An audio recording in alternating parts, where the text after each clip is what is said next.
Hello વિદ્યાર્થી મિત્રો, કેમ છે? મજામાં?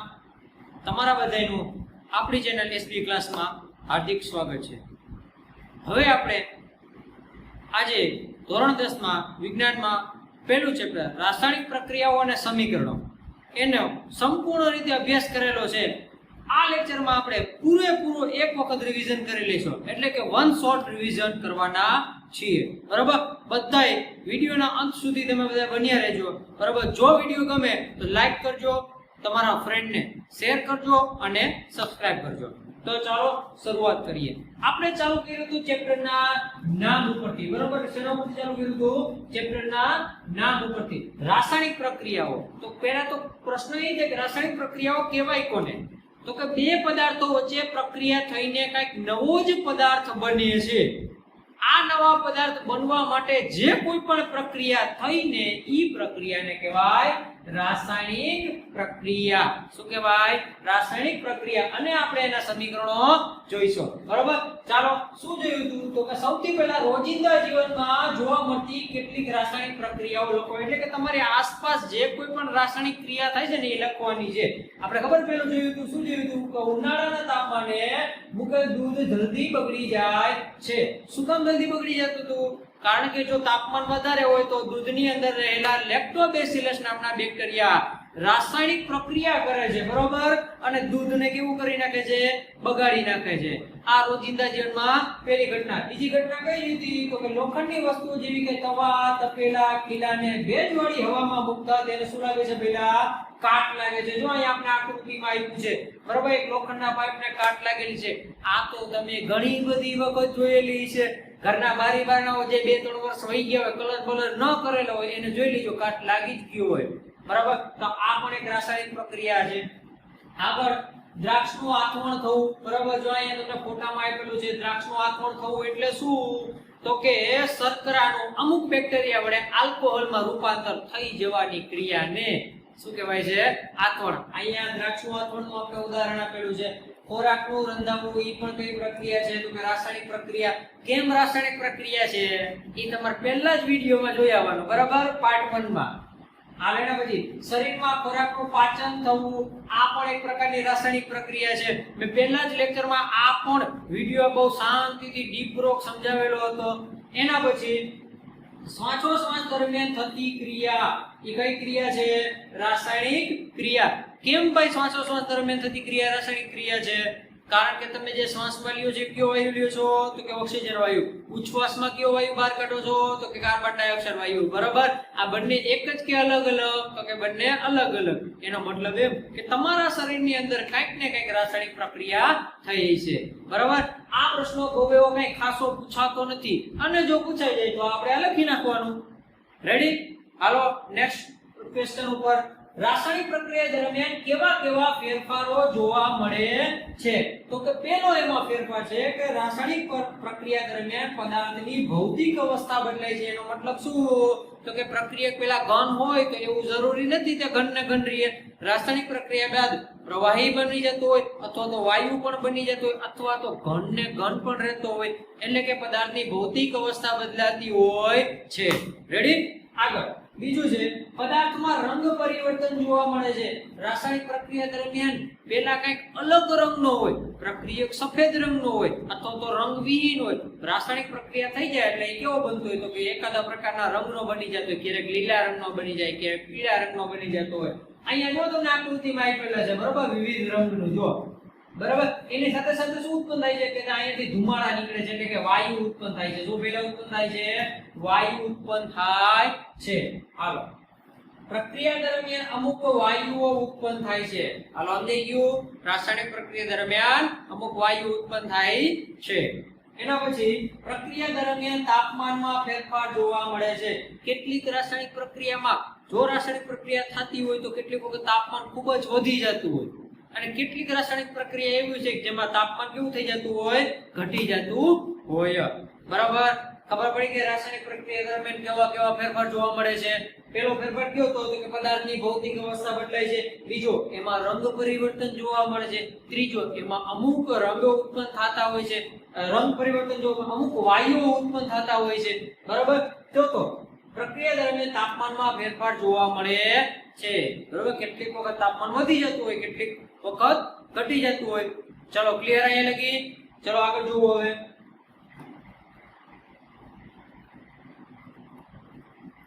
ચલો રાસાયણિક સમીકરણ કેવી રીતે લખાય છે યોગ્ય ઉદાહરણ દ્વારા સમજાવો રાસાયણિક સમીકરણ લખાય કેવી રીતે તો યાદ રાખજો રાસાયણિક સમીકરણમાં પ્રક્રિયકને હંમેશા ડાબી બાજુ લખાય છે નિપજને હંમેશા જમણી સાઈડ લખાય છે બંનેની વચ્ચે તીરની નિશાની મૂકવામાં આવે છે જો એક કરતા વધુ પ્રક્રિયક લીધા હોય તો તેમની વચ્ચે પ્લસની સંજ્ઞા મૂકવામાં આવે છે અને જો એક કરતા વધુ નિપજ બની હોય તો તેમની વચ્ચે પણ પ્લસની સંજ્ઞા મૂકવામાં આવે છે રેડી હાલો જુઓ અહીંયા તમને મેગ્નેશિયમનું ઉદાહરણ આપ્યું છે મેગ્નેશિયમની પટ્ટીનું ઓક્સિજનની હાજરીમાં દહન કરતા મેગ્નેશિયમ ઓક્સાઇડ બને છે મળી ગયો જોઈને કે મેગ્નેશિયમની પટ્ટીને હવામાં સળગાવતા કેવા રંગની જ્યોત સાથે સળગી ઉઠે છે આનો તમારે જવાબ કોમેન્ટમાં આપવાનો છે કેમાં આપવાનો છે કોમેન્ટમાં આપણે પહેલા જ લેક્ચરમાં આનો રંગ જોઈ ગયા હતા બરાબર કેવા રંગથી સળગી ઉઠે છે હાલો આગળ જુઓ હવે ભાઈ આ શબ્દો સ્વરૂપે લાંબુ થઈ જાય તો તેને કયા સ્વરૂપે લખવામાં આવે છે રાસાયણિક સમીકરણ સ્વરૂપે લખવામાં આવે છે અહીંયા લીધું હતું મેગ્નેશિયમ અને એને ઓક્સિજન સાથે પ્રક્રિયા કરાવી દીધી તો જે બે વચ્ચે પ્રક્રિયા થાય છે એને કહેવાય પ્રક્રિયકો શું કહેવાય પ્રક્રિયકો અને જે કઈ વસ્તુ મળે છે એને કહેવાય નિપજ બરાબર તો ડાબી સાઈડ પ્રક્રિયકોને લખવામાં આવે છે જમણી સાઈડ નિપજોને લખવામાં આવે છે ક્લિયર આટલું ઓકે અહીંયા જો સમીકરણમાં મેગ્નેશિયમ અને ઓક્સિજનને પ્રક્રિયકો કહે હોય છે તેની વચ્ચે રાસાયણિક પ્રક્રિયા થતી હોય છે બરોબર આગળ તો મેગ્નેશિયમ ઓક્સાઇડને નિપજ કહે છે તે પ્રક્રિયાને અંતે એટલે કે છેવટે મળે છે રાસાયણિક સમીકરણમાં પ્રક્રિયકોને હંમેશા ડાબી બાજુ લખવામાં આવે છે જ્યારે નિપજોને હંમેશા જમણી બાજુ લખવામાં આવે છે ક્લિયર જો પ્રક્રિયકોને નિપજોની વચ્ચે તીરની નિશાની મૂકવામાં આવે છે જો એક કરતા વધુ પ્રક્રિયકો પ્રક્રિયામાં ભાગ લેતા હોય તો તેમની વચ્ચે પ્લસની સંજ્ઞા મૂકવામાં આવે છે બરાબર જો બે પ્રક્રિયક હોય તો તેમની વચ્ચે પ્લસની સંજ્ઞા મૂકવામાં આવે એવી જ રીતે બે નિપજ મળતી હોય તો તેમની વચ્ચે પણ પ્લસની સંજ્ઞા મૂકવામાં આવે છે આગળ જો આ નિપજોનું કહી દીધું હવે આગળ તીરનો અગ્રભાગ નિપજો તરફ હોય છે જે પ્રક્રિયાની દિશા દર્શાવે છે અહીંયા જો તીરનો અગ્રભાગ કેની બાજુ હોય છે તો કે નિપજ તરફ હોય છે એનો મતલબ એમ કે પ્રક્રિયા નિપજ તરફ આગળ વધી રહી છે ચલો ક્લિયર આટલું જો આપણે ખોટો ટાઈમ બગાડશો નહીં બરાબર ખોટી કાંઈ આપણે એડ કરવાની જરૂર નથી અત્યારે સમજાઈ જાય છે તમને હવે બરાબર જો તમને આગળના લેક્ચર જોયા હશે તો અત્યારે તમને આ બધું જ સમજાઈ ગયું હોય છે ચલો આગળ જોવો હવે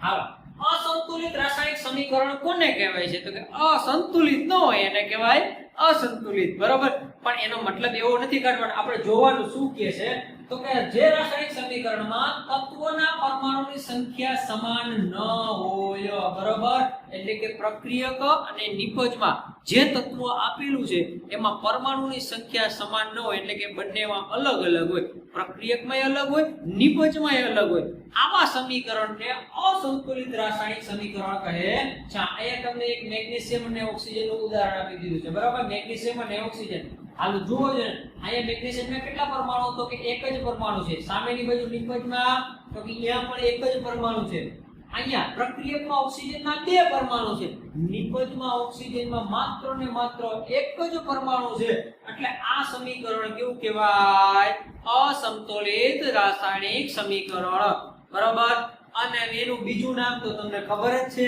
કયું તો કે માળખાકીય રાસાયણિક સમીકરણ અને ત્રીજું નામ કંકાલ રાસાયણિક સમીકરણ એટલે કે જે તમને સમીકરણ સંતુલિત ન હોય એને માળખાકીય અથવા તો કંકાલ રાસાયણિક સમીકરણ કહે છે બરાબર અહીંયા જો આપી દીધેલું છે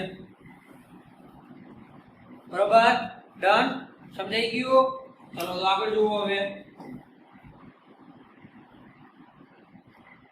હાલો સંતુલિત રાસાયણિક સમીકરણનું મહત્વ ભાઈ અસંતુલિત ને અસંતુલિત ન રહેવા દેવાય એને સંતુલિત કરવું પડે અને શું કામ કરવું પડે એનું મહત્વ અહીંયા કંઈક છે બરાબર જોજો એમાં પેલો મુદ્દો સંતુલિત રાસાયણિક સમીકરણની મદદથી પ્રક્રિયકો અને નિપજો કેટલા મોલ છે તે જાણી શકાય છે એટલે કે કેટલા મોલ તમે પ્રક્રિયકમાં લીધા હતા અને નિપજોમાં કેટલા મોલ તમને મળ્યા એ જાણવા માટે આપણે રાસાયણિક સમીકરણ સંતુલિત કરવું પડે બરાબર હાલો બીજું મહત્વ જોવો છે ને પ્રક્રિયકોના કેટલો જથ્થો પ્રક્રિયામાં વપરાય છે અને નિપજનો કેટલો જથ્થો મળે છે તે જાણી શકાય છે.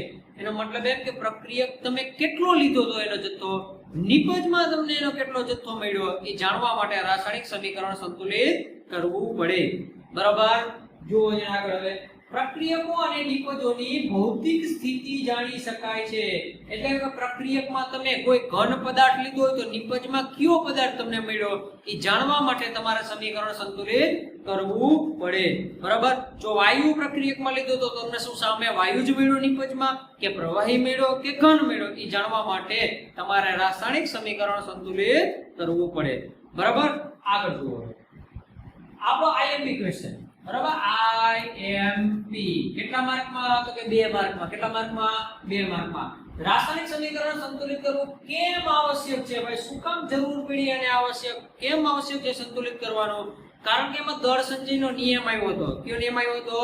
દળ સંચયનો નિયમ. એ શું કહેતો હતો? તો કે જે રાસાયણિક પ્રક્રિયા દરમિયાન પ્રક્રિયકમાં દ્રવ્યનું સર્જન કે વિનાશ થતો નથી. બરાબર. જે રાસાયણિક પ્રક્રિયા દરમિયાન પદાર્થોનું દ્રવ્યનું સર્જન કે વિનાશ થતો નથી. જોવો જોઈને સંતુલિત રાસાયણિક સમીકરણમાં પ્રક્રિયકો અને નિપજો બંને તરફના તત્વોના પરમાણુની સંખ્યા કેવી હોય છે? તો કે સમાન હોય છે.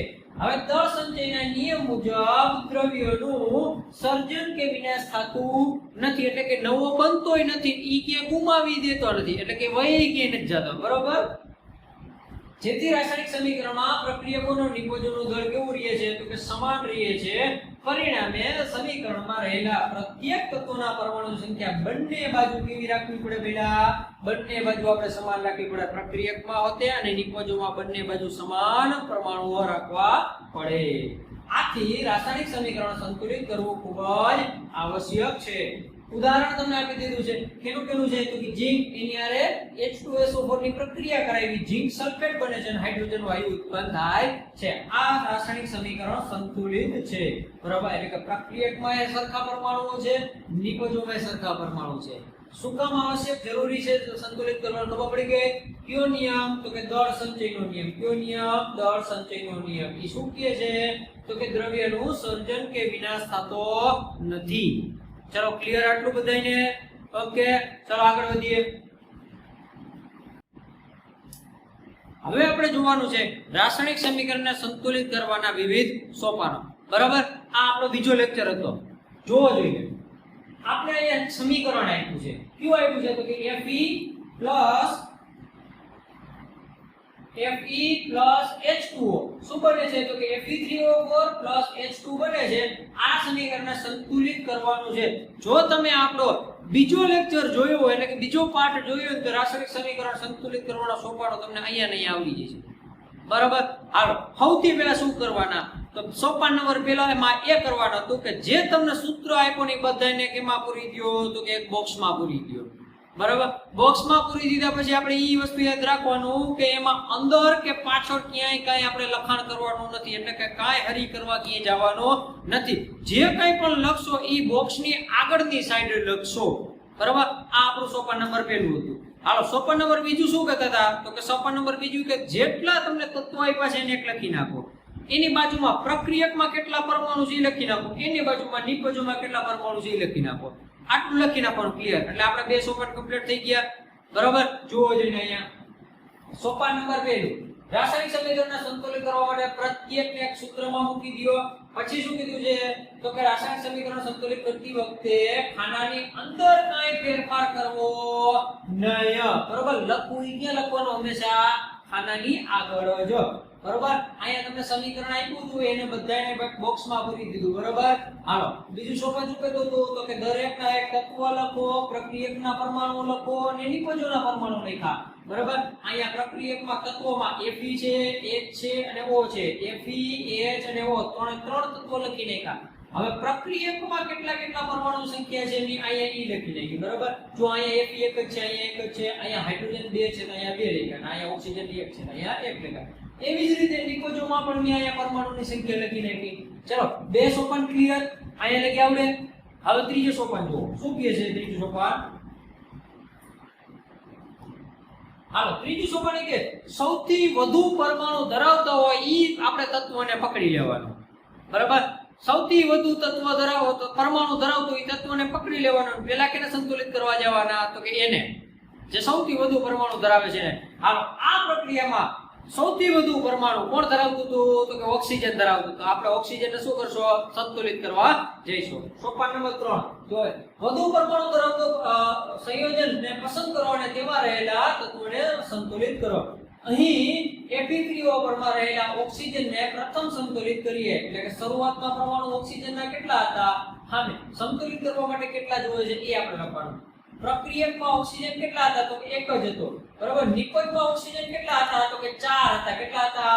4. તો મારે પ્રક્રિયકને કેટલા વડે ગુણવો પડશે? તો કે 4 વડે ગુણવો પડશે. બરાબર, એટલે કે મેં અહીંયા 4 વડે ગુણી નાખશો.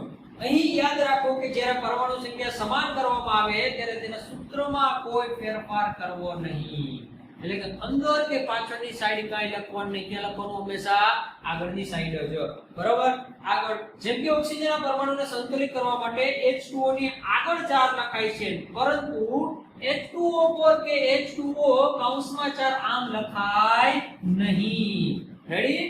આગળ સમીકરણને અહીં જો આંશિક રીતે સંતુલિત કરેલું તમને દેખાયું છે. અહીંયા કૌંસ આપણે બોક્સમાં પૂરેલું જ હતું.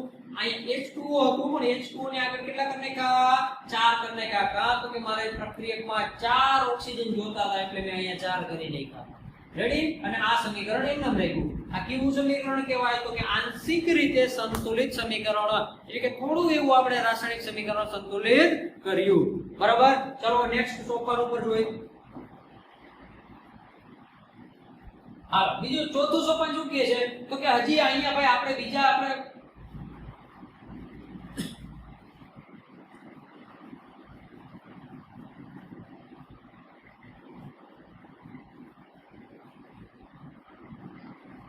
અહીંયા હવે ચોથું સોપાન એવું કહે છે કે આપણે ઓક્સિજન એકને સંતુલિત કર્યું. હજી હાઇડ્રોજન એ બાકી છે અને આયર્ન એ બાકી છે. હવે આપણે સૌથી વધુ કોણ ધરાવે છે પરમાણુ? તો કે હવે સૌથી વધુ હાઇડ્રોજન પરમાણુ ધરાવે છે. બરોબર, તો હાઇડ્રોજનને સંતુલિત કરીએ. બરોબર, સૌપ્રથમ કેને સંતુલિત કરીએ? હાઇડ્રોજનને. હાલો પ્રક્રિયકમાં હાઇડ્રોજન કેટલા હતા? તો કે 4 ને 8 હાઇડ્રોજન હતા. તો સામે નિપજમાં કેટલા હતા? તો કે માત્ર ને માત્ર 2 જ હતા. તો મારે એને કેટલા વડે ગુણવા પડશે? તો કે 4 વડે ગુણવા પડશે. એટલે મેં અહીંયા કેટલા વડે ગુણ્યા ભાઈ? તો કે 4 વડે ગુણી નાખ્યા. રેડી? આ એમ નામ, અહીંયા એમ નામ, અને અહીંયા નિપજમાં હાઇડ્રોજનને સંતુલિત કરવા માટે મેં એને 4 વડે ગુણી નાખ્યા. બરોબર, ક્લિયર? હાલો પેલું સોપાન શું હતું? તો કે દરેકના સૂત્રને ખાનામાં પૂરો. બીજું શું હતું? તો કે તત્વો લખો, પરમાણુની સંખ્યા પ્રક્રિયકમાં હોય એ લખો, નિપજમાં પરમાણુની સંખ્યા લખો. ત્રીજું સોપાન શું હતું? તો કે ઓક્સિજનને સંતુલિત કરી નાખો.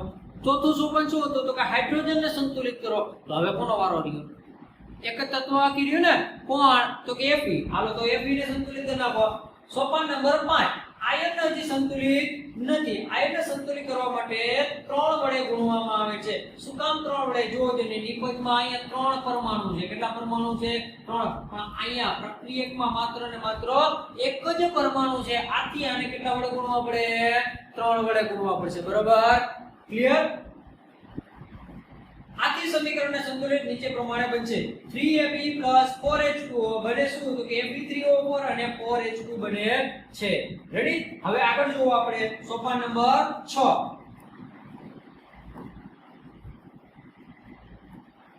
ચલો સોપાન નંબર શું કહે? તો કે આપણે હવે ખરાઈ કરવા જવાની, એટલે કે ચકાસણી કરવાની. પ્રક્રિયકમાં હરખા પરમાણુ છે, નિપજોમાં હરખા પરમાણુ છે કે નહીં જોઈ લો. અંતમાં સમીકરણ સંતુલિત સમીકરણની ખરાઈ કરવા માટે આપણે બંને તરફ રહેલા તત્વોના પરમાણુની ગણતરી કરશો. અહીંયા જુઓ જેને 3 Fe છે, અહીંયા કેટલા છે? તો કે 3 છે. Okay ready? હાલો હાઇડ્રોજન 4 દુને 8 હાઇડ્રોજનના પરમાણુ છે. અહીંયા 8 હાઇડ્રોજનના પરમાણુ છે. ક્લિયર? હાઇડ્રોજન. ઓક્સિજન જુઓ જેને 4 ઓક્સિજન છે. કેટલા ઓક્સિજન છે? 4 ઓક્સિજનના પરમાણુ છે. અહીંયા પણ કેટલા ઓક્સિજનના પરમાણુ છે? 4 ઓક્સિજનના પરમાણુ છે. બરોબર, આ રેડી? બે બાજુ સરખા. તો આપણે એમ કહી શકીએ કે આ સમીકરણ સંતુલિત છે. આ સંતુલિત કરવાની એક વિધિ છે અને એ વિધિને કહે છે હીટ એન્ડ ટ્રાયલ વિધિ. કઈ પદ્ધતિ કહે છે પહેલા? તો કે હીટ એન્ડ ટ્રાયલ પદ્ધતિ. એટલે કે એને વારંવાર ટ્રાય કરવી પડશે. એક તત્વ આપણે સંતુલિત કરવા ગયા હતા, બીજું વિખાઈ જતું હોય, ત્રીજું સંતુલિત કરવા ગયા હતા, ત્રીજું વિખાઈ જતું હોય, બરાબર. આવી રીતે વારંવાર હીટ અને ટ્રાય આપણે કરતી રહેવી પડે છે, એટલે આ પદ્ધતિને કીધું હીટ એન્ડ ટ્રાયલ પદ્ધતિ, બરાબર. રેડી? ઓકે, આગળ જો સોપાન નંબર 7 શું કહે છે? પદાર્થની ભૌતિક અવસ્થા દર્શાવતી હોય તેવી સંજ્ઞા લખવી અને જેથી વધુ સમીકરણ અર્થસૂચક બને. એટલે કે તમે સમીકરણ સંતુલિત તો કરી નાખ્યું, હવે તમારે ઈ કહેવાનું છે કે તમે જે પ્રક્રિયક લીધો તો એ કઈ અવસ્થામાં લીધો તો, ઘન લીધો તો, પ્રવાહી લીધો તો કે વાયુ લીધો તો, અથવા તો ઈ તમે જલીય દ્રાવણ લીધું હતું, ઈ તમારે કહેવાનું છે તું, બરાબર. એટલે કે તમારે પાછળ ઈ એની સંજ્ઞા લખવાની છે. જેમ કે વાયુ માટે ગેસ એટલે કે G, પ્રવાહી માટે N અને ઘન માટે S વપરાય છે, જ્યારે જલીય દ્રાવણ માટે AQ વપરાય છે, એટલે કે aqueous સોલ્યુશન વપરાય છે, જેવા સંકેતો દર્શાવવામાં આવે છે. આથી સમીકરણ જો આવી રીતે બનશે એનું ભૌતિક સંજ્ઞા સહિત આપણે દર્શાવી દેવાનું છે. રેડી? હવે કેટલીક વખત છે ને પ્રક્રિયા થવા માટે કંઈક તાપમાન આપવું પડે, અથવા તો એમાં કંઈક ઉદ્દીપક જેવું કંઈક વાપરવું પડે, બરાબર. તો એને તમારે હંમેશા તીરની ઉપર અથવા તો નીચે લખવાનું. રેડી? જો અહીંયા તમને ઉદાહરણ આપ્યું છે, જેમ કે CO + 2H2O, અહીંયા તમને આપી દીધું છે 340 વાતાવરણ તાપમાન દબાણે, બરાબર. શું બને છે? તો કે મિથેનોલ બને છે. ચલો, ક્લિયર એટલું? બરાબર. હવે જોઈએ આપણે રાસાયણિક પ્રક્રિયા. હવે એમાં સૌપ્રથમ રાસાયણિક પ્રક્રિયાઓના પ્રકારો. પહેલા તો એ કે રાસાયણિક પ્રક્રિયા દરમિયાન નિપજનું નિર્માણ કેવી રીતે થાય છે, એટલે કે નિપજ કેવી રીતે બને. તો યાદ રાખજો, પ્રક્રિયકો વચ્ચેના બંધ તૂટે અને ઈ બંધ તૂટેલા કંઈક નિપજોમાં બંધ બને છે. આવી રીતે રાસાયણિક પ્રક્રિયામાં નિપજોનું નિર્માણ થાય છે. જો રાસાયણિક પ્રક્રિયા દરમિયાન પ્રક્રિયકમાં રહેલા પરમાણુ વચ્ચેના બંધ તૂટે છે અને જુદા જુદા પરમાણુ વચ્ચે નવા બંધ બને છે, આથી નિપજનું નિર્માણ થાય છે. રેડી? આગળ પહેલો આપણો પ્રકાર રાસાયણિક પ્રક્રિયાનો સંયોગીકરણની પ્રક્રિયા કોને કહે છે? ઉદાહરણ આપી સમજાવો. હાલો, સંયોગીકરણ આવે એટલે તરત જ આપણે આપણી ઓલી સ્ટોરી યાદ આવી જવી પડે. કઈ સ્ટોરી? તો કે A અને B વાળી. A નામની છોકરી અને B નામનો છોકરો. શું કર્યું હતું? બંનેના ઘર ભેગા કર્યા હતા, બરાબર. જેને ન સમજાણું હોય એ આપણો લેક્ચર જોઈ આવજો, આગળના પાઠમાં હશે સંયોગીકરણની પ્રક્રિયા, બરાબર. સંયોગીકરણની પ્રક્રિયામાં એની વ્યાખ્યા શું કહેતા હતા? તો કે જે રાસાયણિક પ્રક્રિયામાં બે કે તેથી વધુ પ્રક્રિયકો વચ્ચે પ્રક્રિયા થઈને માત્ર ને માત્ર એક જ નિપજ બનતી હોય એવી રાસાયણિક સમીકરણને અથવા એવી રાસાયણિક પ્રક્રિયાને સંયોગીકરણની પ્રક્રિયા કહે છે. હવે જોવો જોઈએ, જે રાસાયણિક પ્રક્રિયામાં બે કે તેથી વધુ પ્રક્રિયકો વચ્ચે પ્રક્રિયા થઈને એક જ નિપજ બનતી હોય તેવી રાસાયણિક પ્રક્રિયાને સંયોગીકરણની પ્રક્રિયા કહે છે. રેડી? ક્યુ આપણે સ્ટોરી યાદ રાખવાની હતી? તો કે A + B શું બનાવી નાખતું હતું? તો કે AB બનાવી નાખતું હતું, બરાબર. અલગ અલગ પહેલા બે ઘરમાં રહેતા હતા, પછી એનો બેને લગ્ન કરાવી દીધા એટલે એક જ ઘરમાં રહેવા માંડ્યા છે. રેડી? હાલો, ઉદાહરણ કેવું લીધું હતું? તો કે કેલ્શિયમ ઓક્સાઇડ પ્લસ પાણી શું બનતું હતું? કેલ્શિયમ હાઇડ્રોક્સાઇડ, અને એની સાથે સાથે ઉષ્મા છૂટી પડતી. જો અહીંયા તમે આકૃતિ જોઈ શકો છો, બરાબર. રેડી? બીજું ઉદાહરણ આપણે આમાં લીધું હતું. કેવું ઉદાહરણ લીધું હતું? કયું? કોલસા વાળું, એટલે કે કાર્બન વાળું, એટલે કે C+O2 શું બનાવી નાખ્યું હતું? CO2. અને ત્રીજું ઉદાહરણ મેં તમને કીધું ખબર, ત્રણે ત્રણ આપણે હેલા હેલા લખી નાખવાના. હાલો, ત્રીજું ઉદાહરણ કયું હતું? તો કે H2+O2 અને બનાવી શું નાખતું હતું? H2O. રાસાયણિક સમીકરણ સંતુલિત નથી. સંતુલિત કરવા માટે આપણે શું કરવાનું? ઓલા સોપાનોને અનુસરવાનું, બરાબર. હાલો, જુઓ જોઈએ, ઉપરોક્ત પ્રક્રિયામાં બે પ્રક્રિયકો CaO અને H2O વચ્ચે પ્રક્રિયા થઈને એક જ નિપજ કેલ્શિયમ હાઇડ્રોક્સાઇડ બને છે અને ઉષ્મા મુક્ત થાય છે. આ પ્રક્રિયાને સંયોગીકરણ પ્રક્રિયા કહે છે. ચલો, ક્લિયર? આપણા માટે IMP છે. IMP 3 માર્કમાં પૂછાઈ જાય છે. રેડી? શું? બે કે તેથી વધુ પ્રક્રિયકો વચ્ચે પ્રક્રિયા થઈને માત્ર ને માત્ર એક જ નિપજ બનતી હોય એવી રાસાયણિક પ્રક્રિયાને સંયોગીકરણની પ્રક્રિયા કહે છે. ઉદાહરણ તો કે C+O2 CO2, H2+O2 H2O. ત્રીજું ઉદાહરણ CaO H2O, બરાબર. અને શું બનાવી નાખે? CaOH ટ્વાઇસ અને ઉષ્મા મુક્ત કરી નાખે. રેડી? ઓકે, આગળ જુઓ.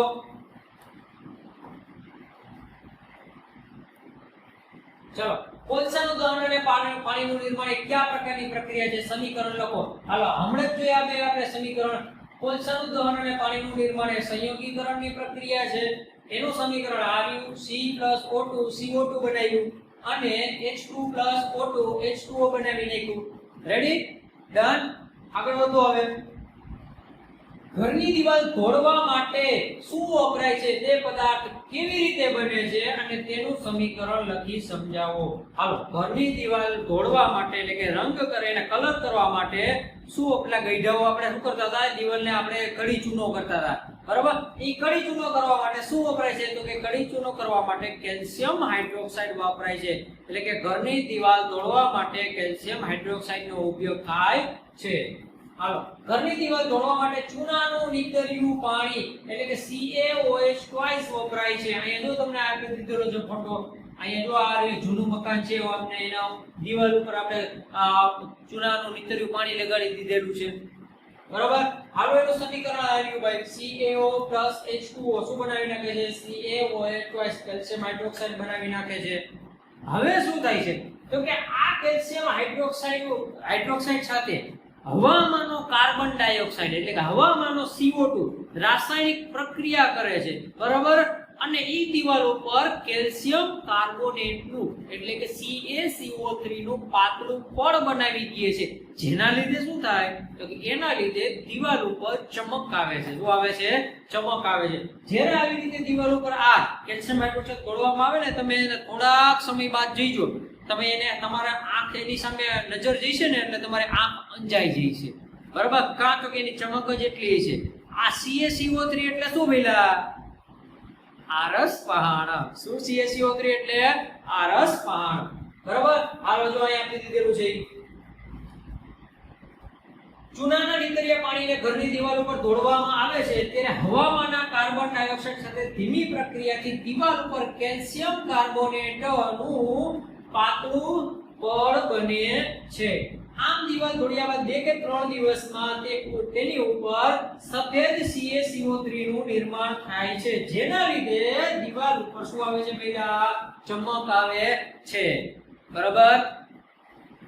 જો તમને અહીંયા એનું સમીકરણ પણ આપી દીધેલું છે. કેલ્શિયમ હાઇડ્રોક્સાઇડ CO2 વચ્ચે પ્રક્રિયા થાય છે અને કેલ્શિયમ કાર્બોનેટ બનાવી નાખે છે અને પાણી છૂટું કરે છે.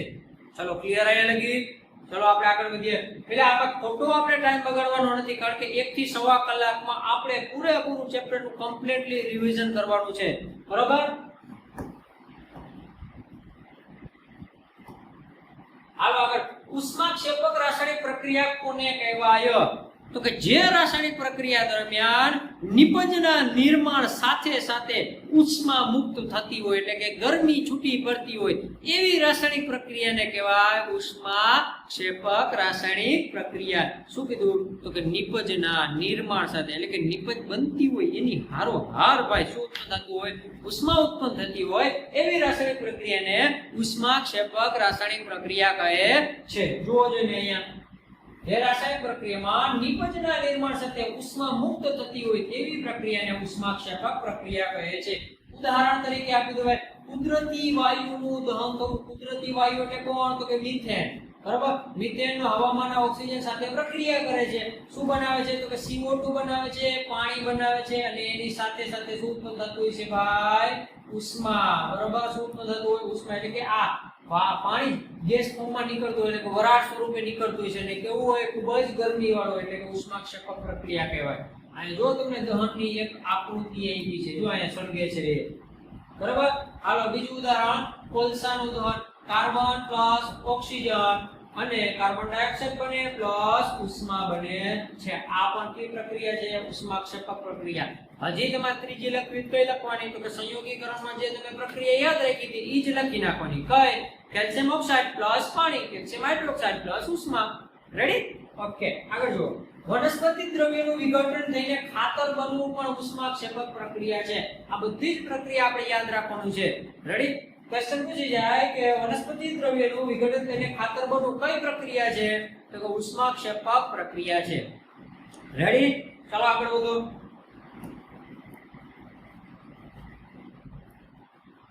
હાલ શ્વસન એ ઉષ્માક્ષેપક પ્રક્રમ છે અથવા તો પ્રક્રિયા છે, સમજાવો. તો પેલા તો ક્વેશ્ચન એ થાય શ્વસન કોને કહેવાય?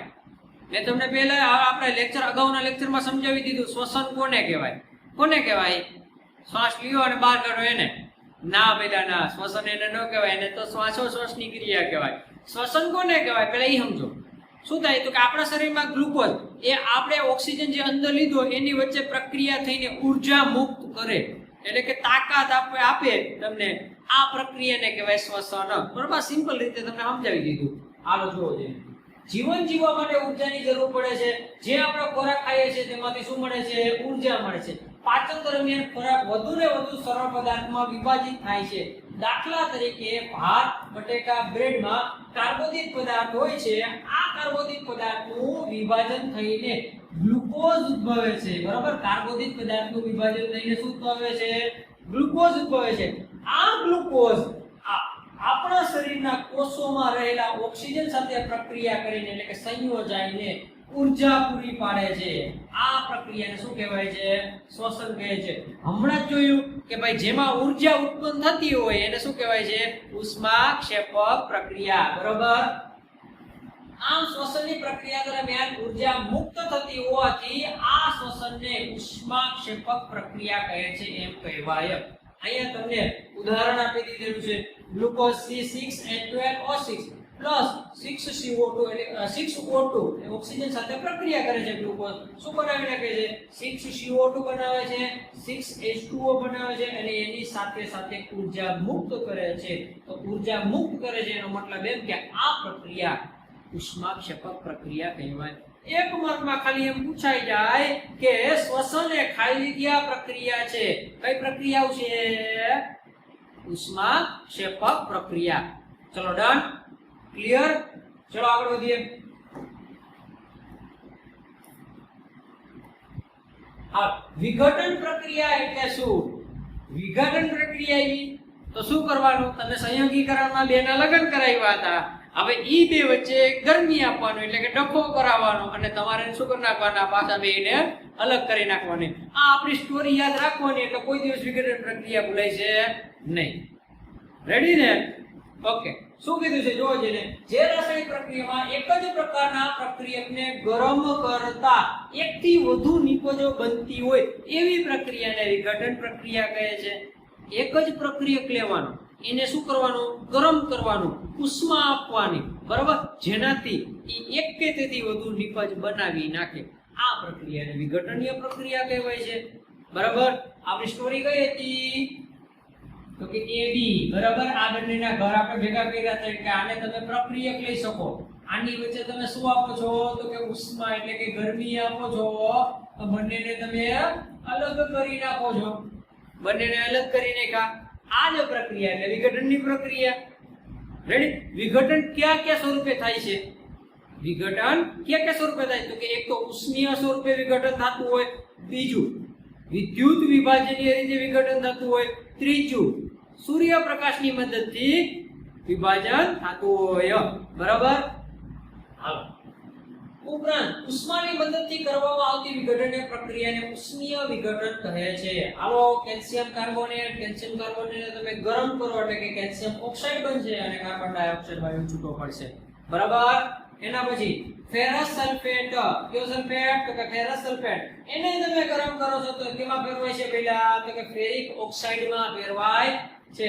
એની સાથે સાથે સલ્ફર ડાયોક્સાઇડ અને સલ્ફર ટ્રાયોક્સાઇડ વાયુ છૂટો પડે છે.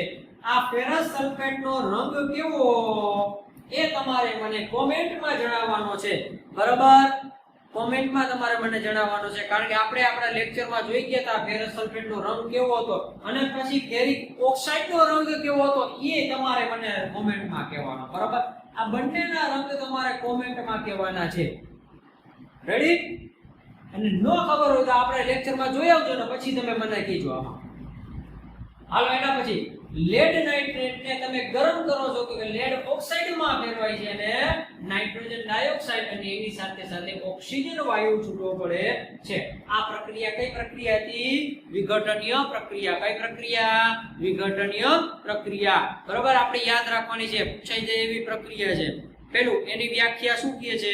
તો કે જે રાસાયણિક પ્રક્રિયામાં એક જ પ્રક્રિયકને ગરમ કરતા એકથી વધુ નિપજ બનતી હોય આવી પ્રક્રિયાને વિઘટનીય પ્રક્રિયા કહે છે.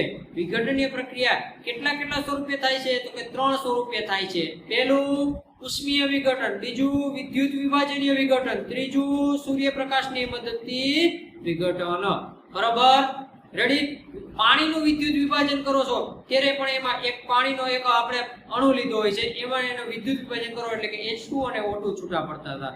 બરાબર, સૂર્યપ્રકાશની મદદથી આપણે જ્યારે સૂર્યપ્રકાશની મદદથી આપણે વિઘટન કરતા હતા ત્યારે આપણે AgCl અને AgBr લીધું હતું. શું લીધું હતું? AgCl અને AgBr. AgCl અને AgBr લીધું હતું. બરાબર, હવે આ AgCl અને AgBr ક્યાંક ઉપયોગ થતો હતો આનો. બરાબર, એક માર્કમાં મોસ્ટ IMP જે પૂછાઈ જાય એવો IMP આ ક્યાં વપરાય છે AgCl અને AgBr ઈ તમારે મને કહેવાનું છે. કેમાં કહેવાનું ખબર પડી ગઈ? કેમાં? કોમેન્ટમાં તમે લખી આવવાનું AgCl અને AgBr ક્યાં ઉપયોગ થાય છે તે. રેડી? ચલો આગળ વધીએ.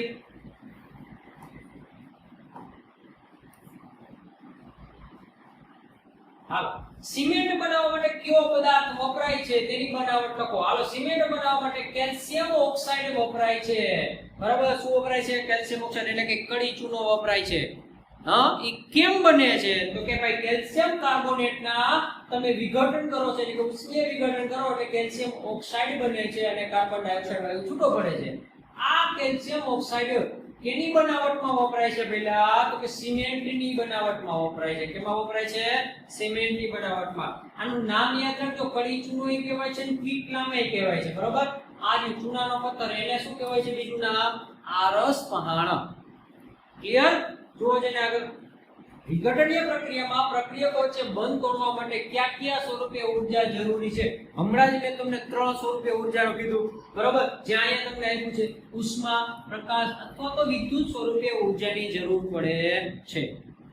બરાબર, જો આગળ બેરિયમ હાઇડ્રોક્સાઇડ અને એમોનિયમ ક્લોરાઇડમાં ઉમેરતા થતી પ્રક્રિયા લખો અને આ પ્રક્રિયા દરમિયાન તાપમાનમાં શું ફેરફાર થાય છે એ તમારે કહેવાનો છે. એટલે કે જ્યારે બેરિયમ હાઇડ્રોક્સાઇડ અને એમોનિયમ ક્લોરાઇડ વચ્ચે પ્રક્રિયા કરાવી હોય ત્યારે તમારે એને ગરમી આપવી પડે છે, એટલે કે એને ઉષ્મા ઉમેરવી પડે છે. બરોબર, એટલે આવી પ્રક્રિયાને કહેવાય ઉષ્મા શોષક પ્રક્રિયા અને આનું તાપમાન નીચું જાય છે. બરોબર, શું થાય છે? તાપમાન નીચું જાય છે એટલે કે તાપમાનમાં ઘટાડો થાય છે. શું બને છે? પેલા બેરિયમ ક્લોરાઇડ બને છે, એમોનિયા વાયુ ઉત્પન્ન થાય છે અને પાણી ઉત્પન્ન થાય છે. આ પ્રક્રિયા દરમિયાન તાપમાનમાં ઘટાડો થાય છે. બરાબર, આ પ્રક્રિયા દરમિયાન તાપમાનમાં શું થાય છે? પેલા ઘટાડો થાય છે. ચલો, ક્લિયર? ઓકે, આગળ જુઓ.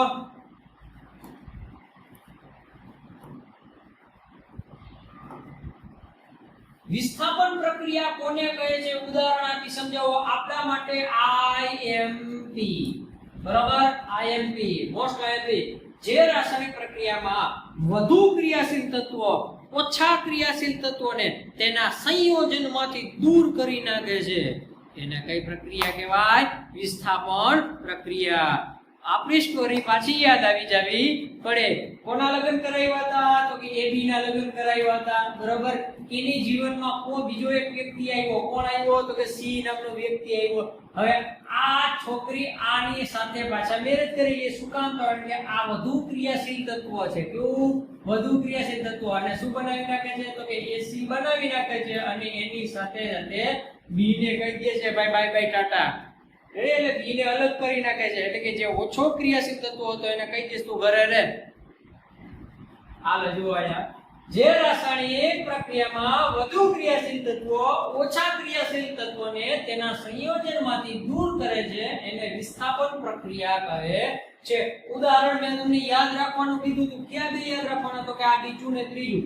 Fe + CuSO પર એ બંને વચ્ચે પ્રક્રિયા થાય અને આ Fe આની જગ્યાએ લઈ લે છે બરાબર એટલે કે આ Cu રહ્યો કોપર ઈ ઓછો ક્રિયાશીલ છે અને Fe રહ્યો ઈ વધુ ક્રિયાશીલ છે બરાબર એટલે કે FeSO4 બનાવી નાખે છે અને કોપરને છૂટો પાડી દે છે એવી જ રીતે અહીંયા Zn CuSO4 ઝીંક એ કોપર કરતા વધુ સક્રિય છે એટલે કે કોપર ઓછો સક્રિય છે ઝીંક વધુ સક્રિય છે એટલે કે ઝીંક સલ્ફેટ બની જાય છે અને કોપર છૂટો પડી જાય છે એવી જ રીતે અહીંયા આ બે ઉદાહરણ આપેલા છે ઝીંક અને સિલ્વર નાઇટ્રેટની પ્રક્રિયા કરાવી પણ આ સિલ્વર રહ્યો એ ઝીંક કરતા ઓછો સક્રિય છે એટલે સિલ્વરની જગ્યા કોણ લઈ લી છે તો કે ઝીંક લઈ લી છે ભાઈ અહીંયા આવી ગઈ છે ઝીંક નાઇટ્રેટ બનાવી નાખશે સિલ્વરને છૂટો પાડી દીશે બરાબર એવી જ રીતે અહીંયા ચોથી પ્રક્રિયા છે લેડ અને કોપર ક્લોરાઇડ હવે લેડ વધુ સક્રિય છે કોપર કરતા એટલે કોપરને છૂટો કરી નાખશે એટલે લેડ એની જગ્યા લઈ લેશે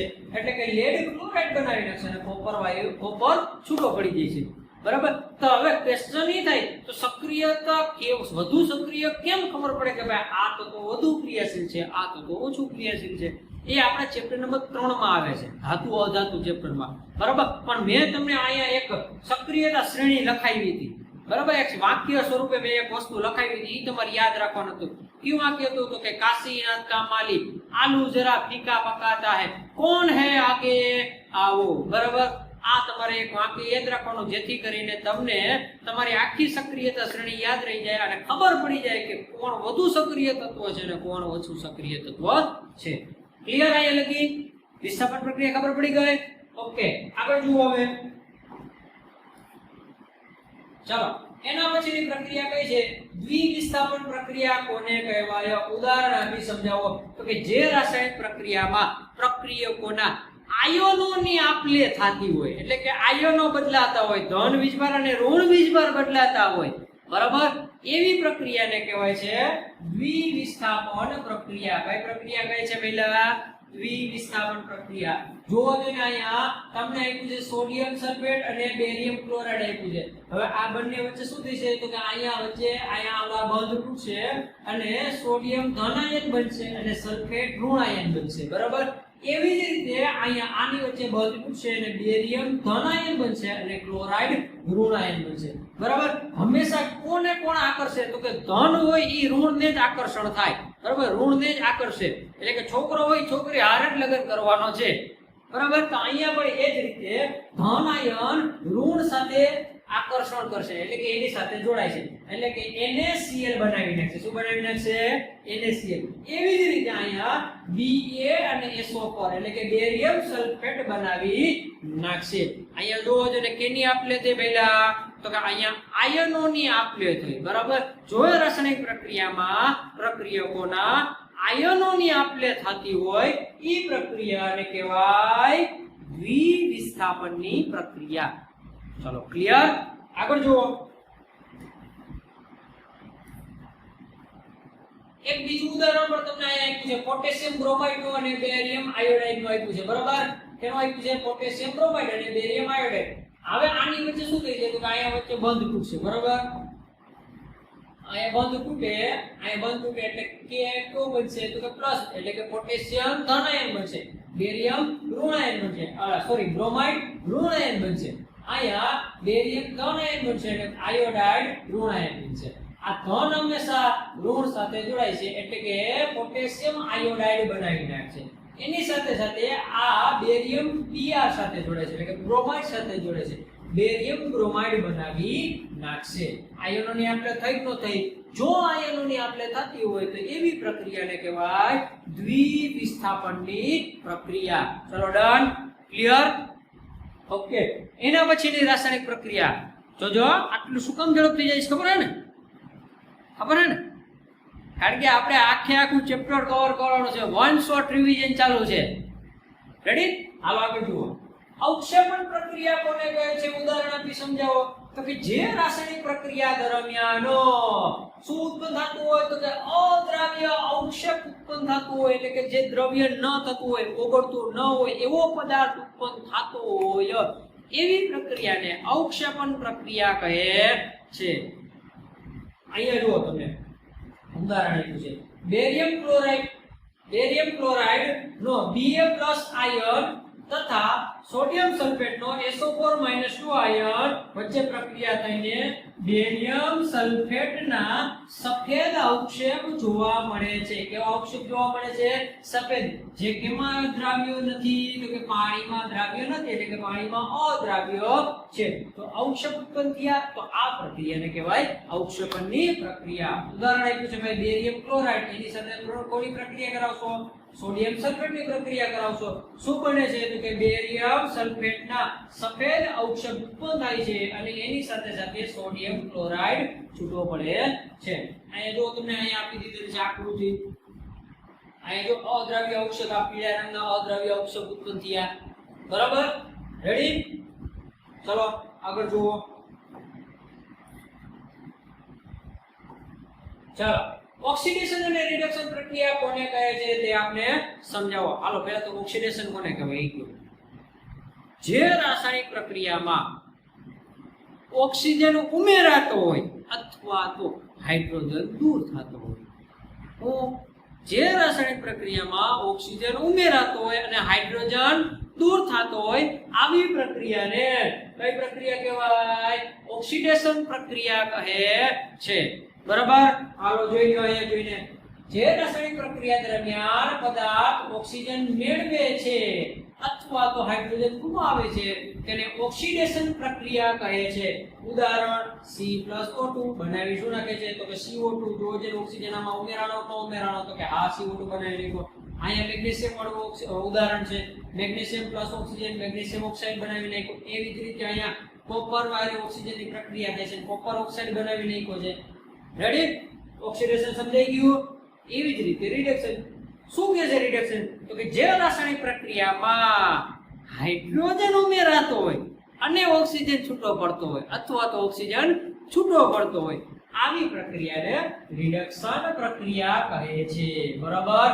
જુઓ, જે રાસાયણિક પ્રક્રિયા દરમિયાન પદાર્થ ઓક્સિજન ગુમાવે અને હાઇડ્રોજન મેળવે એવી પ્રક્રિયાને રિડક્શન પ્રક્રિયા કહે છે.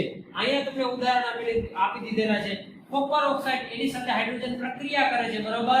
શું થાય છે? તો કે કોપર છૂટું પડે છે અને H2O બને છે. રેડી? અહીંયા ઓક્સિજન અહીંયા નીકળી ગયો, ઓલી બાજુ વયો ગયો, એટલે કે કોપરમાંથી ઓક્સિજન નીકળી ગયો. જો ઓક્સિજન ગુમાવે તો એ પ્રક્રિયાને કહેવાય રિડક્શન પ્રક્રિયા. એવી જ પ્રક્રિયા અહીંયા છે. બરાબર? કાર્બન ડાયોક્સાઇડ પ્લસ H2 શું બનાવીને કહે છે? CO plus H2O. આમાં બે ઓક્સિજનના પરમાણુ હતા, નિપજમાં એક જ ઓક્સિજનનો પરમાણુ મળ્યો. એનો મતલબ એ કે ઓક્સિજન ગુમાવી નાખ્યો. જો ઓક્સિજન ગુમાવતો હોય એ પ્રક્રિયાને કહેવાય રિડક્શન પ્રક્રિયા. આગળ મેગ્નેશિયમ ઓક્સાઇડ અને એની સાથે સાથે હાઇડ્રોજન પ્રક્રિયા કરે છે. આ ઓક્સિજન ક્યાં વહી જાય છે? તો કે હાઇડ્રોજન પાસે વહી જાય છે. તો ભાઈ મેગ્નેશિયમ પાસે એકેય પ્રકારના ઓક્સિજન રહ્યા નહીં, તો ઓક્સિજન એની પાસે ન રહ્યા હોય. બરાબર? એટલે કે ઓક્સિજન ગુમાવી દીધો હોય એ પ્રક્રિયાને કહેવાય રિડક્શન પ્રક્રિયા. ચલો ક્લિયર? ઓક્સિડેશન અને રિડક્શન પ્રક્રિયા. રેડી? તો આગળ જુઓ હવે.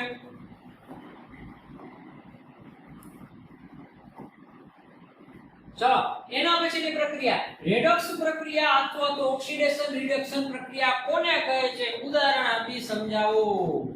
ધ્યાન રાખો, રેડોક્સ પ્રક્રિયા આપણા માટે IMP. બરાબર? કેટલા માર્કમાં પૂછાય છે? તો કે 3 માર્ક.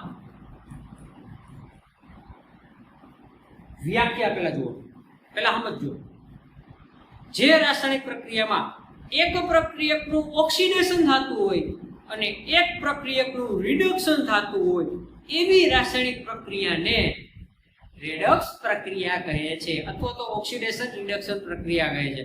સમજાઈ ગઈ વ્યાખ્યા? શું? જે રાસાયણિક પ્રક્રિયામાં એક પ્રક્રિયકનું ઓક્સિડેશન થતું હોય અને બીજા પ્રક્રિયકનું રિડક્શન થતું હોય આવી રાસાયણિક પ્રક્રિયાને કહેવાય રેડોક્સ પ્રક્રિયા. ઉદાહરણ અહીંયા આપેલા છે મસ્ત મજાના. Ru copper oxide plus H2O અને શું બને છે? Cu અને H2O બને છે. અહીંયા કોપર ઓક્સાઇડમાંથી કોપર ઓક્સિજન ગુમાવે છે. ઓક્સિજન ગુમાવતો હોય તો શું કહેવાય? રિડક્શન. બરાબર? અહીંયા હાઇડ્રોજન છે એ ઓક્સિજન મેળવે છે, તો મેળવતો હોય તો શું કહેવાય? સોરી, ઓક્સિજન મેળવે. હા, ઓક્સિજન મેળવે છે તો એને કહેવાય ઓક્સિડેશન પ્રક્રિયા. ચલો, તો આ બંનેમાં જ ઓક્સિડેશન અને રિડક્શન બંને થયું. તો કે આ કયું? તો એ જ પ્રક્રિયાને કઈ પ્રક્રિયા કહેવાય? રેડોક્સ પ્રક્રિયા. કઈ પ્રક્રિયા? રેડોક્સ પ્રક્રિયા. ચલો આગળ ઉદાહરણ જોઈએ આપણે. હાલો બીજું ઝીંક ઓક્સાઇડ આપ્યું છે અને એની સાથે સાથે કાર્બનની પ્રક્રિયા કરાવી છે. તો ભાઈ ઝીંક રહ્યો એ ઓક્સિજન ગુમાવી દે છે અને ખાલી ઝીંક બનાવી દે છે. ઓક્સિજન ગુમાવતો હોય તો રિડક્શન, બરાબર. અહીંયા કાર્બન ઓક્સિજન મેળવી લે છે એટલે એનું શું થાય છે ભાઈ? ઓક્સિડેશન થાય છે. ક્લિયર? આગળ જુઓ. મેંગેનીઝ ઓક્સાઇડ અને હાઇડ્રોક્લોરિક એસિડ સાથે પ્રક્રિયા કરાવતા મેંગેનીઝ ક્લોરાઇડ બને છે અને એની સાથે સાથે H2O ઉત્પન્ન થાય છે અને ક્લોરીન વાયુ ઉત્પન્ન થાય છે, બરાબર. અહીંયા જુઓ. હાલો મેંગેનીઝ ઓક્સાઇડનું ઓક્સિજન અહીંથી ગુમાવી દે છે અને ક્લોરાઇડમાં રૂપાંતર થાય છે. એનો મતલબ એમ કે ઓક્સિજન ગુમાવે તો રિડક્શન. હાલો એ જ રીતે અહીંયા ક્લોરીન છે, અહીંયા હાઇડ્રોજન છે. આ ક્લોરીન છે એ હાઇડ્રોજન ગુમાવે છે. શું કરે છે? હાઇડ્રોજન ગુમાવે છે. તો હાઇડ્રોજન ગુમાવતા હોય તો એને શું કહેવાય? ઓક્સિડેશન પ્રક્રિયા કહેવાય.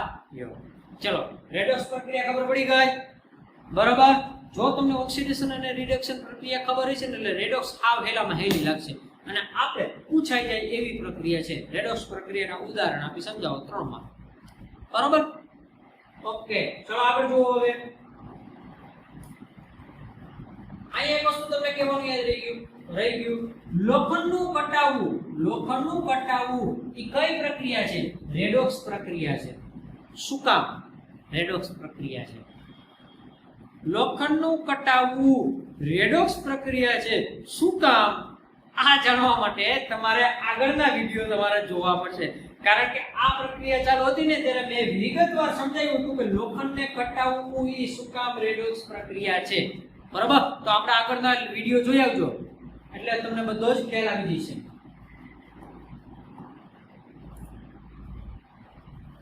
ચાલો, શું તમે રોજિંદા જીવનમાં ઓક્સિડેશન પ્રક્રિયાની અસર જોઈ છે? એટલે થાતી હોય ઓક્સિડેશન પ્રક્રિયા એ ખબર ન પડે કે હા અહીંયા થાય છે પણ થઈ ગયા પછી ખબર પડે કે આ પ્રક્રિયા થઈ ગઈ છે, બરાબર. હાલો જોવો જઈએ. પેલું ટૂંકનો લખો ક્ષારણ. આ ક્ષારણ એ કઈ પ્રક્રિયા છે? તો કે ઓક્સિડેશન પ્રક્રિયા છે.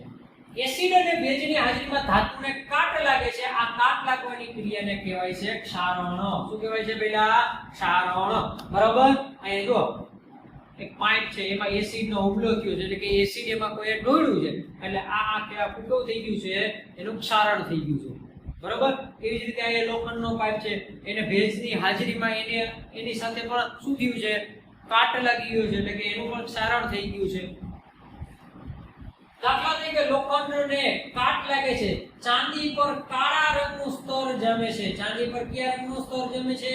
કાળા રંગનું. તાંબા અને પિત્તળના વાસણો પર લીલા રંગનો ક્ષાર બાજે છે. આ ક્ષારણના ઉદાહરણ છે, બરાબર. આગળ જુઓ. ક્ષારણને કારણે લોખંડના ઉપરના સ્તરમાં લાલાશ પડતા કથ્થાઈ રંગનો પાવડર જમા થાય છે જેને લોખંડનું કટાવવું અથવા તો ક્ષારણ કહે છે. આ લાલાશ પડતો કથ્થાઈ રંગ તો તમે ઘણી બધી વખત જોયો હશે. લોખંડનો પાઇપ 1-2 વર્ષ વહી ગયા હોય ને અને જો સતત ને સતત ખુલ્લી હવામાં રહેતો હોય ને એટલે એના ઉપર 100% કાટ લાગી જ ગયો હોય અને તમને લાલાશ પડતા કથ્થાઈ રંગનો દેખાય છે. કેવા રંગનો દેખાય છે? લાલાશ પડતા કથ્થાઈ રંગનો. ચલો આગળ. ટૂંકમાં જ્યારે ધાતુ તેની આસપાસના પદાર્થો જેવા કે ભેજ, એસિડ વગેરેનો હુમલો થાય છે ત્યારે તેનું ક્ષયન થાય છે. ભાઈ ક્ષયન એટલે શું? તો કે ખવાણ. ક્ષયન એટલે શું? એનું ખવાણ થાય છે. આ પ્રક્રિયાને ક્ષારણની પ્રક્રિયા કહે છે. ચલો ક્લિયર? આગળ. ક્ષારણને લીધે લોખંડમાંથી બનતી વસ્તુઓ જેવી કે કારના ભાગો, પુલ, લોખંડની રેલિંગ, જહાજ વગેરેને નુકસાન થાય છે. આથી કાટયુક્ત લોખંડને બદલાવવા માટે વધુ ખર્ચ થાય છે. તો આ તમને આપ્યું છે ઉદાહરણ એના ખોટા સહિત આપ્યા છે. ભાઈ આ જહાજને કાટ લાગી ગયો છે. આ આપણી મર્સિડીઝ પેઢી જો મર્સિડીઝ ને ભાઈ જો કરું કાટ લાગી ગયો છે, બરાબર. જો અહીંયા એક લેમ્પ બત્તી જેવું છે એમાં પણ ઉપર કાટ જ લાગી ગયો છે. રેડી? આગળ. લોખંડના ઉપર કાટ લાગતો અટકાવવા માટે તેના ઉપર રંગ કરવામાં આવે છે અથવા તો તેના કરતા વધુ સક્રિય હોય એનું પડ ચડાવવામાં આવે છે. એટલે કે ઓલી ઢોળ ચડાવવાની પ્રક્રિયા. કઈ પ્રક્રિયા? ઢોળ ચડાવવાની પ્રક્રિયા, બરાબર. એટલે કે તે વધુ સક્રિય ધાતુ ઝીંકનું પડ લગાડવામાં આવે છે. ઝીંકનું પડ ધરાવતા લોખંડને ગેલ્વેનાઇઝ્ડ આયર્ન કહે છે. એટલે કે જે લોખંડ ઉપર ઝીંકનું પડ ચડાવેલું હોય એને કહેવાય ગેલ્વેનાઇઝ્ડ આયર્ન. બરાબર. અને ઈ પ્રક્રિયાને કહેવાય ગેલ્વેનાઇઝેશનની પ્રક્રિયા. કઈ પ્રક્રિયા કહેવાય? ગેલ્વેનાઇઝેશનની પ્રક્રિયા. ચલો રેડી, આગળ જુઓ. ચલો આપણો છેલ્લો ટોપિક શું છે? ખોરાપણું. આ એક ઓક્સિડેશન પ્રક્રિયા છે. કઈ પ્રક્રિયા છે? ખાલી ક્વેશ્ચન એ સિમ્પલ રીતે પૂછવું હોય તો આમ પૂછે કે ખોરાપણું એ ખાલી જગ્યા પ્રક્રિયા છે. કઈ પ્રક્રિયા આવે? ઓક્સિડેશન પ્રક્રિયા. જુઓ, તેલી અથવા ચરબીજન્ય ખોરાકને ખુલ્લી હવામાં રાખતા તેનું ઓક્સિડેશન થવાથી ખોરાક ખોરો પડે છે. ખોરાક કેવો થઈ જાય છે? ખોરો થાય છે અને તેનો સ્વાદ અને ગંધ બદલાય છે. આ ક્રિયાને ખોરાપણું કહે છે. એટલે કે એનો સ્વાદય બદલાઈ જાય અને ગંધય બદલાઈ જાય છે. બરાબર. ઈ ક્રિયાને શું કહેવાય છે? ખોરાપણું કહે છે. સામાન્ય રીતે તેલી અને ચરબીયુક્ત ખોરાકમાં થતું ખોરાપણું અટકાવવા માટે તેમાં ઓક્સિડેશન પ્રક્રિયાને પ્રતિકાર કરે તેવા પદાર્થો ઉમેરવામાં આવે છે. એટલે કે એવા પદાર્થ ઉમેરવામાં આવે કે જેથી ઓક્સિડેશન અટકે. ઓક્સિડેશન હવે થાય નહીં, ખોરાક ખોરો થાય નહીં, એવા પદાર્થો ઉમેરવામાં આવે. તો આ પદાર્થને શું કહેવાય? આ પદાર્થને એન્ટીઓક્સિડન્ટ પદાર્થ કહે છે. કયો પદાર્થ કહે છે ભેગા? એન્ટીઓક્સિડન્ટ પદાર્થ કહે છે. એટલે કે ખોરાકને ખોરું થતું અટકાવવા માટે એન્ટીઓક્સિડન્ટ પદાર્થ એમાં ઉમેરવામાં આવે છે. ચલો ક્લિયર, આગળ જુઓ. તદુપરાંત ખોરાકને હવા ચુસ્ત બંધ પાત્રમાં રાખવાથી ઓક્સિડેશન ધીમું થાય છે. બરાબર. અને ખોરાકનું થતું અટકાવે છે. એટલે કે ફૂલ્લી આપણે એને પેક રાખી દો તો ઓક્સિડેશન ઓછું થાય. બરાબર. બહુ વાર લાગે ઓક્સિડેશન થતા. ઓકે, આગળ જો. બટાકાની ચિપ્સ કાતરી બનાવવા વાળા ચિપ્સનું ઓક્સિડેશન થતું અટકાવવા માટે બેગમાં નાઇટ્રોજન જેવા નિષ્ક્રિય વાયુ ભરે છે. ક્વેશ્ચન પૂછાય એમાંથી કહેવાય. ક્વેશ્ચન શું પૂછાય એમાંથી? તો કે બટાકાની ચિપ્સ વાળા પેક કરવામાં આવે ત્યારે કયો વાયુ ભરે છે? નાઇટ્રોજન જે વાયુ ભરે છે. બરાબર. શું કામ નાઇટ્રોજન વાયુ ભરે છે? કારણ કે એમાં હવે બટાકામાં ચિપ્સનું ઓક્સિડેશન થતું અટકાવવા માટે. રેડી? આ લગી ખ્યાલ આવી ગયો બધાને? પૂરેપૂરું આખું ચેપ્ટર તમને સમજાઈ ગયું કે ન સમજાઈ ગયું? ક્લિયર? રેડી? ઓકે. જો આપણા વિડિયોને ગમ્યો હોય તમને બધાને તો લાઈક કરજો, શેર કરજો અને સબસ્ક્રાઇબ કરજો. બરાબર. મળીએ હવે નેક્સ્ટ ચેપ્ટરમાં.